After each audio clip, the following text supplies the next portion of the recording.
Les laits HA. Les laits HA, vous savez, c'est les hydrolyses partielles. Hein. Vous voyez, les PLV entières, c'est la vache entière qu'on voit. Les hydrolysats extensifs, on ne reconnaît plus la vache. Dans les hydrolysats partiels, où l'hydrolyse est moins importante, on semble reconnaître un semblant de vache. Alors, ça fait 30 ans qu'il y a une polémique autour de ça, mais la dernière méta-analyse a clairement dit les laits HA, ça ne marche pas.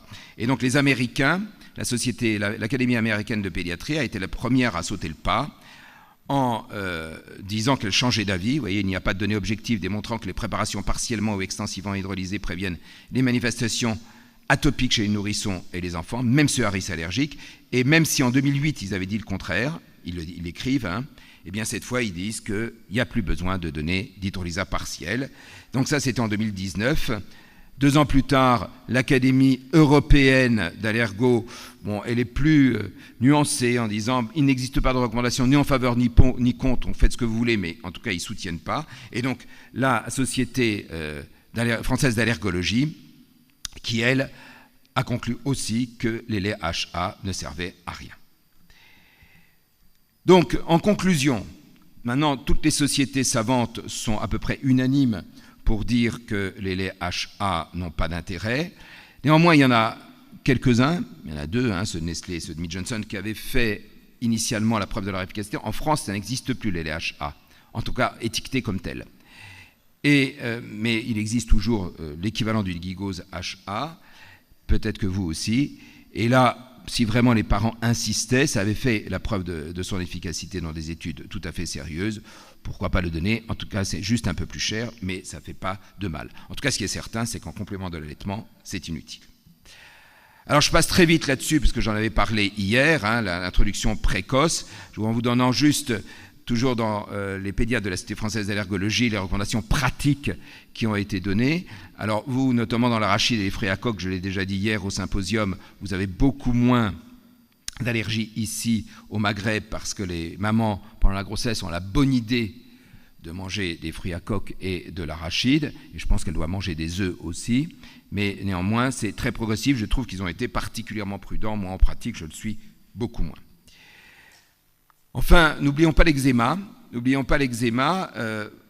Même si certains contestent la théorie hygiéniste, vous savez, cette théorie hygiéniste qui consiste à dire que plus on est en contact avec les bactéries, moins on a de risque de développer, ce qui est très bien. Et dans la théorie hygiéniste, il y a aussi le premier contact avec les allergènes. Et pour que la tolérance alimentaire soit acquise, il faut que pour le premier contact se fasse par le tube digestif, donc par la bouche en mangeant.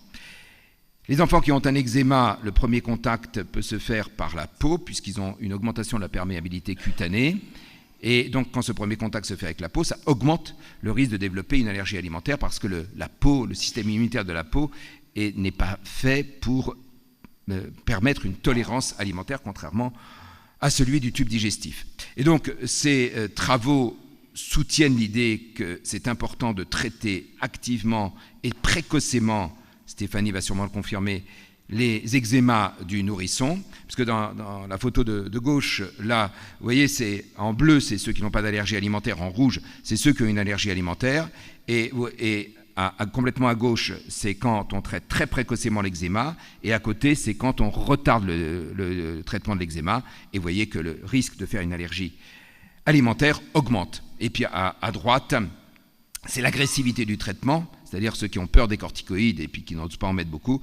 Plus on est agressif et tôt, moins on a de risque de développer une allergie alimentaire. Et donc, pour résumer et rester dans les temps, eh bien, j'ai pris le résumé des pédiatres de la Société française d'allergologie qui reprend à peu près tout.